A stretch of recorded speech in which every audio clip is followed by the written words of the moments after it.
Hi friends, എല്ലാവർക്കും എൻ്റെ പുതിയൊരു വീഡിയോയിലേക്ക് സ്വാഗതം. സത്യം പറഞ്ഞാൽ ഞാൻ ഈ വീഡിയോ എടുത്തു വെച്ചിട്ട് കുറച്ച് ദിവസമായിട്ടോ. ഞങ്ങൾ BBJM എന്നൊരു ഫ്രണ്ട്സ് ഫാമിലി ഗ്രൂപ്പ് ഉണ്ട്. ആ ഗ്രൂപ്പിൻ്റെ ഒരു ഒത്തുകൂടലിൻ്റെ വീഡിയോ ആണ്. അപ്പോൾ പിള്ളേർ സെറ്റാട്ടോ, ഞങ്ങളുടെ ഇളം തലമുറയാണ്.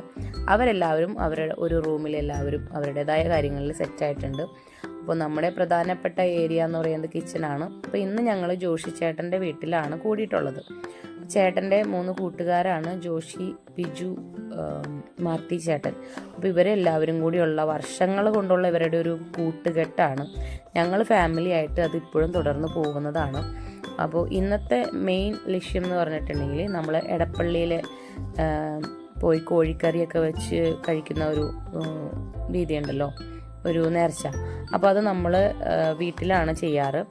അതായത് നമ്മൾ രാവിലെ എടപ്പള്ളി പള്ളിയിൽ പോയി കോഴിയുടെ പൈസയൊക്കെ നേർച്ചയിട്ട് പ്രാർത്ഥിച്ചിട്ട് ഞങ്ങൾ തിരിച്ചു വന്ന് വീട്ടിലാണ് ഈ നാടൻ കോഴിക്കറി തയ്യാറാക്കുന്നതും ഞങ്ങളെല്ലാവരും കൂടി ഒരുമിച്ച് കൂടി രാത്രി ഭക്ഷണമൊക്കെ കഴിക്കുന്നതും വർത്തമാനമൊക്കെ പറഞ്ഞ് കുറച്ച് സമയം ഇരിക്കുന്നതൊക്കെ. അപ്പോൾ കുറച്ച് വർഷങ്ങളായിട്ട് ഇപ്പോൾ ഞങ്ങൾ അങ്ങനെയാണ് കേട്ടോ ചെയ്യാറുള്ളത്. അപ്പോൾ അതാ ജോഷി ചേട്ടനും ലിസി ചേച്ചിയും അവിടെ പ്രസൻ്റാണ്. അവരുടെ വീട്ടിലാണ് കേട്ടോ. ഇത്തവണ നമ്മുടെ കൂടെ എൽസേച്ചിയും ജോണി ചേട്ടനും കൂടി ഉണ്ട്. അപ്പോൾ മാമ്പഴക്കാലം ആയതുകൊണ്ട് ഇത് ഇഷ്ടം പോലെ മാമ്പഴം ഉണ്ട്. അത് കുഞ്ഞാറ്റയുടെ കയ്യിൽ ഏൽപ്പിച്ച് അവൾ തന്നെ അത് സെർവ് ചെയ്യാൻ വേണ്ടി പോയിട്ടുണ്ട്. ഇനി എന്താ പറയുക, ഇതൊരു അടിപൊളി ടീമാണ് കേട്ടോ. ഞങ്ങൾ ഒരേ വൈബുള്ള കുറച്ച് കൂട്ടുകാർ എല്ലാവരും കൂടി ഒരുമിച്ച് കൂടുന്ന ഒരു എന്താ പറയുക, നല്ല രസമാണ് ഞങ്ങൾ ഈ ഗ്രൂപ്പിൽ എല്ലാവരും കൂടി കൂടുമ്പോൾ. ഇപ്പോൾ ഇനി ലൈജി ചേച്ചിയും ബിജു ചേട്ടനും കൂടി എത്തിച്ചേർന്നിട്ടുണ്ട്. അപ്പോൾ നമ്മുടെ ഈ ഗ്രൂപ്പ് കംപ്ലീറ്റ് ആയി. അപ്പോൾ ഈ BBJM എന്ന ഗ്രൂപ്പിൻ്റെ കംപ്ലീറ്റ് പേരുകൾ, അതായത് ഈ ചേട്ടന്മാരാണ് ബിജു, പിന്നെ ബിജു, ജോഷി, മാർട്ടി. ഇവരുടെ പേരിൻ്റെ ഫസ്റ്റ് ലെറ്ററാണ് നമ്മുടെ BBJM എന്ന ഗ്രൂപ്പിന് പേര് കൊടുത്തിട്ടുള്ളത്. അപ്പോൾ ഞാനിപ്പോൾ ഈ ഫാമിലിയിലേക്ക് വന്നിട്ട് ഒരു 18 വർഷമായി. അന്ന് മുതലേ നമ്മുടെ ഈ ഗ്രൂപ്പ് എന്തിനും നമ്മുടെ കൂടെ കട്ടയ്ക്ക് നിൽക്കുന്ന കുറച്ച് കൂട്ടുകാരാണ് ഇവർ. എന്ത് കാര്യം ഉണ്ടെങ്കിലും നമ്മളെ ഒറ്റപ്പെടാൻ അവരനുവദിക്കാതെ, അല്ലെങ്കിൽ നമുക്കൊരു സങ്കടം വന്നാൽ നമ്മുടെ കൂടെ സങ്കടപ്പെടാനും നമ്മുടെ ഒരു സന്തോഷത്തിൽ നമ്മളോട് സന്തോഷിക്കാനും ഒക്കെ ഇവരുണ്ടാവാറുണ്ട് കേട്ടോ. ഞങ്ങൾ പരസ്പരം അങ്ങനെ ഉണ്ടാവാറുണ്ട്. എല്ലാവർക്കും ഉണ്ട്, നമുക്ക് ഓരോരുത്തർക്കും ഉണ്ടാവും നമ്മളെ കട്ടയ്ക്ക് കൂടെ വയ്ക്കുന്ന കുറച്ച് കൂട്ടുകാർ. ആ കൂട്ടുകാരുടെ കൂടെ കൂടാൻ ചിലവഴിക്കുന്ന കുറേ സമയങ്ങളാണ് നമുക്ക് ഏറ്റവും സന്തോഷം കിട്ടുന്ന സമയം. അപ്പോൾ ഞാൻ കോഴിക്കറിയുടെ കാര്യത്തിലേക്ക് വരാം. കോഴിക്കറി വെക്കുന്നതിൻ്റെ വീഡിയോ ഒന്നും ഞാൻ എടുത്തിട്ടില്ല, കാരണം ഞങ്ങൾ കുറേ വൈകിയാണ് വന്നത്. അതായത് കറി ഏകദേശം റെഡി ആയപ്പോഴത്തേക്കാണ് വന്നത്. എനിക്ക് ജോലിക്ക് സ്കൂളിൽ പോകാനുണ്ടായിരുന്നു. സ്കൂളിലത്തൊക്കെ കഴിഞ്ഞിട്ടാണ് വന്നത്. പിന്നെ മെയിനായിട്ട് ഇങ്ങനെയുള്ള കൂട്ടായ്മയിൽ ഫുഡിൻ്റെ കുക്കിംഗ് ഏരിയ ഒക്കെ ചേട്ടന്മാരുടെ കയ്യിലാണ്. കാരണം അവർ വെക്കുന്ന ഫുഡിന് പ്രത്യേക ടേസ്റ്റാണ്. നമ്മുടെ മെയിൻ ജോലി എന്ന് പറഞ്ഞിട്ടുണ്ടെങ്കിൽ അവരെ സഹായിക്കുക എന്നുള്ളത് മാത്രമേ ഉള്ളൂ കേട്ടോ.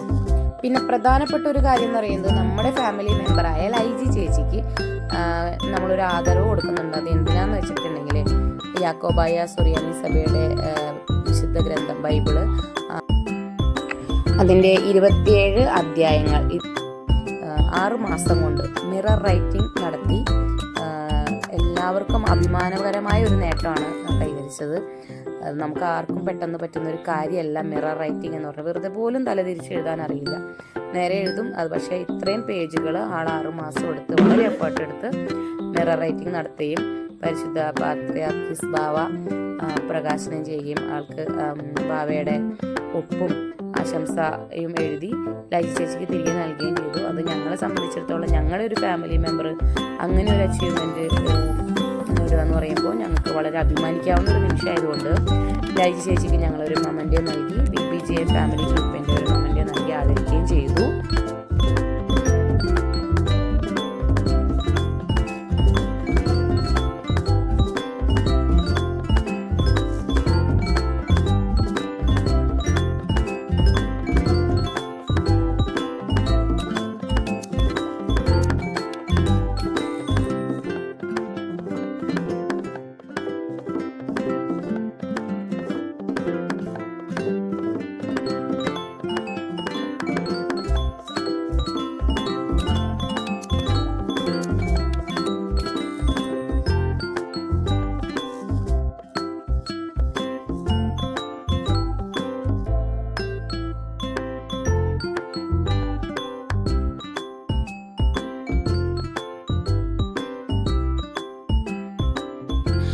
അങ്ങനെ ഞങ്ങളെല്ലാവരും ഒരുമിച്ചിരുന്നാണ് ഭക്ഷണം കഴിച്ചത്. പിള്ളേരും ഞങ്ങളെല്ലാവരും ഒരുമിച്ചിരുന്ന് ഭക്ഷണം കഴിച്ച്. പിന്നെ നമ്മുടെ കൂടെ ഇത്തവണ കിങ്ങിണി ഉണ്ടായിരുന്നില്ല, അതേപോലെ തന്നെ അതുലുണ്ടായിരുന്നില്ല. കിങ്ങിണി ഹോസ്റ്റലിലായിരുന്നുകൊണ്ട് അവൾക്ക് നമ്മുടെ കൂടെ ജോയിൻ ചെയ്യാൻ പറ്റിയില്ല, ലീവ് കിട്ടിയില്ല, ആൾക്ക് പഠിക്കാൻ വേണ്ടി പോയേക്കുന്നതാണ് കേട്ടോ. പിന്നെ അതുലാണെങ്കിലും അവൻ ജർമ്മനിയിലാണ്, അവനും നമ്മുടെ കൂടെ ഇത്തവണ ഉണ്ടായില്ല. 2 പേർക്കും ഞങ്ങളെ മിസ് ചെയ്തിട്ടുണ്ട്, ഞങ്ങൾക്കും അവരെ മിസ് ചെയ്തിട്ടുണ്ട്. പിന്നെ അതുല് വീഡിയോ കോളിലൂടെ കുറച്ച് സമയം നമ്മുടെ കൂടെ ജോയിൻ ചെയ്തിരുന്നു. പിന്നെ അങ്ങനെ ഭക്ഷണമൊക്കെ കഴിച്ച് ഞങ്ങൾ അമ്മമാർ ഒരു ഗ്രൂപ്പായിട്ടിരുന്നു, ഞങ്ങളുടെ വിശേഷങ്ങളിലേക്ക് കടന്നു. അപ്പോൾ ഞങ്ങളുടെ മെയിനായിട്ടുള്ള ആള് ലൈജി ചേച്ചിയാണ്. ലൈജി ചേച്ചിയുടെ വിശേഷങ്ങളും ആക്ഷനുകളും ആള് പറയുന്ന രീതിയൊക്കെ നല്ല രസമാണ്, അതും കേട്ടങ്ങനെ കുറേ സമയം ഇരുന്നു. പിന്നെ ചേട്ടന്മാരാണെങ്കിൽ അവരും അവരുടെ കുറേ വിശേഷങ്ങളായിട്ട് അവരും ഒരു സ്ഥലത്തിരുന്നു. പിള്ളേരാണെങ്കിൽ അവരുടേതായ വിശേഷങ്ങൾ അവരും, അങ്ങനെ എല്ലാവരുടെയും മനസ്സ് നിറഞ്ഞു സന്തോഷമായിട്ടൊരു ഏകദേശം ഒരു 11:30 ഒക്കെ ആയിട്ടുണ്ടാവും, 11:30 കഴിഞ്ഞിട്ടുണ്ടാവും. ഞങ്ങൾ ഓരോരുത്തരായിട്ട് അവരവരുടെ വീടുകളിലേക്ക് മടങ്ങി. ഇനി അടുത്തൊരു ഒത്തുകൂടലിന് കാണാം എന്ന് പറഞ്ഞുകൊണ്ടാണ് ഓരോ തവണയും ഞങ്ങൾ പിരിയുന്നത്. അപ്പം അത്രയേ ഉള്ളൂ. തിരക്കുള്ള ഈ ലൈഫിൽ നമ്മുടെ ചെറിയൊരു സന്തോഷമാണ് ഇങ്ങനെ ഇടയ്ക്ക് ഞങ്ങൾ ഫ്രണ്ട്സ് എല്ലാവരും പിള്ളേരെയൊക്കെ കൂട്ടി മക്കളെയൊക്കെ കൂട്ടി ഒരുമിച്ച് കൂടണത്. അപ്പോൾ ഇങ്ങനെയുള്ള ചെറിയ സന്തോഷങ്ങളാണ് നമ്മുടെ ലൈഫിനെ മുന്നോട്ട് നയിക്കുന്നത് എന്നാണ് വിശ്വസിക്കുന്നത്. എന്തിനും ഒപ്പം കൂടെയുള്ള ഈ കൂട്ടുകാരാണ് നമ്മുടെയൊക്കെ ഓരോ ധൈര്യം എന്ന് പറയുന്നത്. അപ്പോൾ എല്ലാവർക്കും എൻ്റെ വീഡിയോ ഇഷ്ടപ്പെട്ട് കാണുമെന്ന് ഞാൻ വിശ്വസിക്കുന്നു. ഇഷ്ടപ്പെട്ടിട്ടുണ്ടെങ്കിൽ നിങ്ങളൊരു ലൈക്ക് തന്ന് എന്നെ ഒന്ന് സപ്പോർട്ട് ചെയ്യണേ.